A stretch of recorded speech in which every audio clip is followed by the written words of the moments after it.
শীতের সবজির মধ্যে অন্যতম হচ্ছে গাজর। গাজর কিন্তু পুষ্টিগুণে ভরপুর। যেরকম স্কিনের কাজ করে তেমনি কিন্তু গাজর দিয়ে তৈরি করা যায় নানান পদ। তো নানান পদের মধ্যে আজ আপনাদের সাথে শেয়ার করব মিষ্টি, একদম নরম তুলতুলে, মুখে দিলেই মিলিয়ে যায়।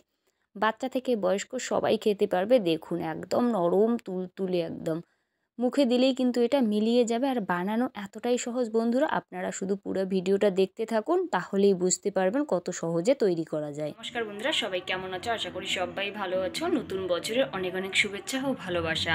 নতুন বছর মানেই হচ্ছে বাঙালির কিন্তু মিষ্টি। মিষ্টি ছাড়া বাঙালির কিন্তু নতুন বছরের শুরুই হয় না। তো যাই হোক, খুব সহজ পদ্ধতিতে গাজর দিয়ে আপনাদের সাথে শেয়ার করব খুব সহজে নরম তুলতুলে রসালো মিষ্টি। তো চলো রেসিপিটা দেখতে থাকো। আশা করি বানানোর জন্য মেন উপকরণ গাজর। ফ্রেশ কয়েকটা গাজর আছে এইখানটা 5টা।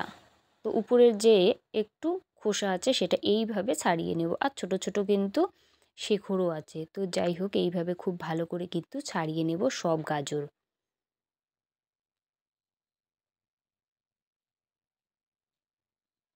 সব গাজর কিন্তু সুন্দরভাবে ছাড়িয়ে নেওয়ার পর এরপর দিয়ে দেব জল। জল দিয়ে পরিষ্কারভাবে ধুয়ে নেব এটা। ধুয়ে নেওয়ার পর এরকম একটা গ্রেটার নিতে লাগবে। ছোট হোক বড় হোক, সুন্দর করে এটা গ্রেট করে নেব।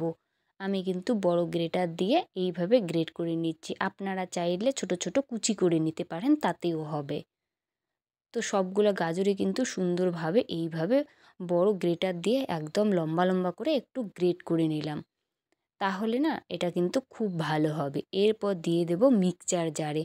আপনারা চাইলে সময় নিয়ে একটু শিলনোড়ায় করতে পারেন, তবে সময়টা একটু বেশি লাগবে। আমি কিন্তু এটা মিক্সার জারেই করে নেব। দেখুন কত সুন্দরভাবে গ্রেট করে নিলাম। নেওয়ার পরে মিক্সার জারে এটা দিয়ে দেবো। ওই জন্যই বললাম আপনারা চাইলে কাঠারি দিয়ে ছোট ছোট কুচি করে নিতে পারেন, তাতেও হবে।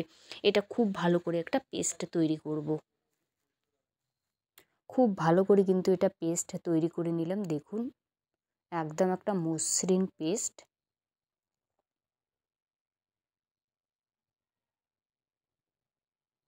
5টা গাজরের কিন্তু এতটুকুই হলো পেস্ট। তো যাই হোক, এটাই কিন্তু হবে আর কি মিষ্টিটা তৈরি করতে।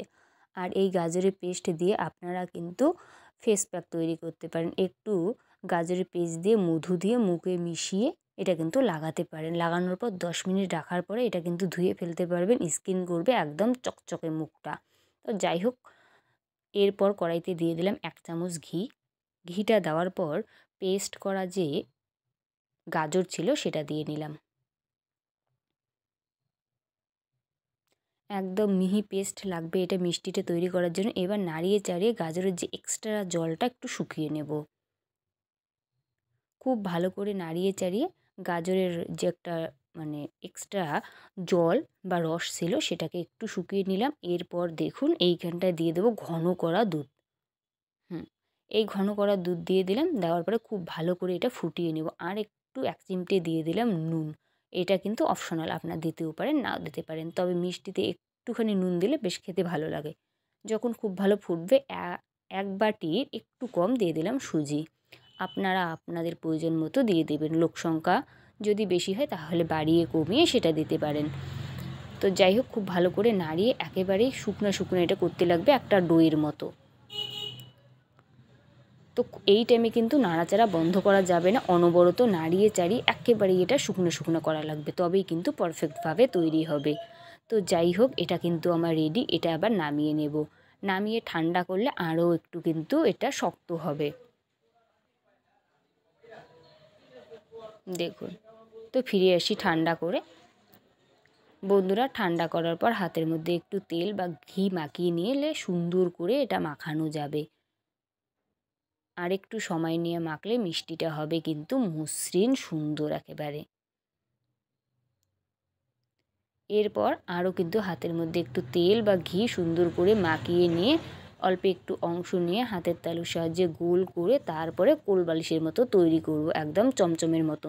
সব মিষ্টি কিন্তু সুন্দরভাবে একইভাবে তৈরি করব। অল্প একটু অংশ নিয়ে হাতের তালুর সাহায্যে গোল্লা পাকিয়ে লম্বাটে করে নেব। আপনারা চাইলে অন্য কোনো শেপ দিতে পারেন, তাতেও হবে, তবে আমি একটু লম্বা করে মিষ্টিটা তৈরি করলাম। সব মিষ্টি কিন্তু একইভাবে তৈরি করব, বানানো আর তেমন কিছু ব্যাপার নেই, সবগুলো মিষ্টি একইভাবে তৈরি করে নিলাম। দেখুন আপনারা সব মিষ্টি আমার রেডি। এরপর ভাজার পালা। তো ভাজার জন্য অবভিয়াসলি এইখানটায় দিতে লাগবে রিফাইন অয়েল। রিফাইন অয়েলটাকে ভালোভাবে গরম করে নিতে লাগবে। গরম হলে পরে একে একে মিষ্টি দিয়ে কিন্তু অপেক্ষা করা লাগবে মিনিমাম 10 থেকে 12 মিনিট। আর এই মিষ্টি ভাজার সময় গ্যাসের আঁচ হোক বা উনুনের আঁচ হোক অবশ্যই লোতে রাখা লাগবে, নইলে কিন্তু মিষ্টিটা উপর থেকে লালচে হবে আর ভিতর থেকে কাঁচাই থাকবে। তাই এটা কিন্তু সময় নিয়ে একটু ভাজতে লাগবে, তবেই কিন্তু হবে মুচমুচে।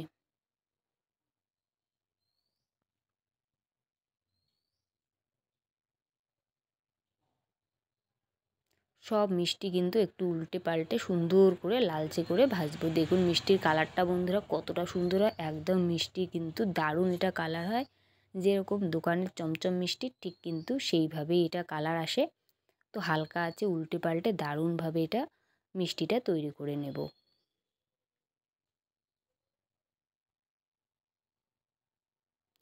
তো মিষ্টি তো ভাজা আমার শেষের দিকেই। দেখুন কালারটা কত সুন্দর, ঠিক এরকম সুন্দর হলেই কিন্তু নামিয়ে নিতে লাগবে একে একে।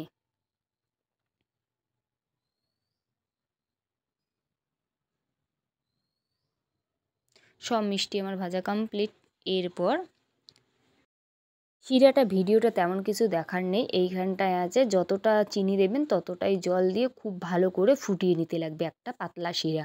আর তার সাথে ফ্লেভারের জন্য 2টা দিয়ে দিয়েছিলাম মুখ ফাটানো এলাচ। শিরাটা কিন্তু একেবারেই পাতলাই করতে লাগবে। আর মিষ্টিটা দিয়ে হাইয়েস্টলি 2 মিনিট এটা নাড়াচাড়া করে কিন্তু এটা নামিয়ে নেব। আমার মিষ্টি একেবারেই রেডি। শিরা বানানো তেমন কিছু আর দেখাইলাম না। ওই আপনারা একটু পাতলা শিরা করবেন, যদি 1 বাটি চিনি হয় 1 বাটি জল দিয়ে একদম চিনিটা যখন গলবে তাতেই কিন্তু শিরাটা রেডি হবে। এরপর মিষ্টি দিয়ে নামিয়ে নিলাম। আর দেখুন মিষ্টিটা কতটা নরম তুলতুলে রসালো হয় বন্ধুরা, মুখে দিলেই মিলিয়ে যায়। প্লিজ একবার এইভাবে বানিয়ে দেখুন, আশা করি সবার ভালো লাগবে। খেতে যেমন সুন্দর হয় দেখতেও ঠিক ততটাই কিন্তু লোভনীয়। আশা করি রেসিপিটা ভালো লাগবে, ভালো লাগলে অবশ্যই লাইক কমেন্ট শেয়ার করে দেবেন।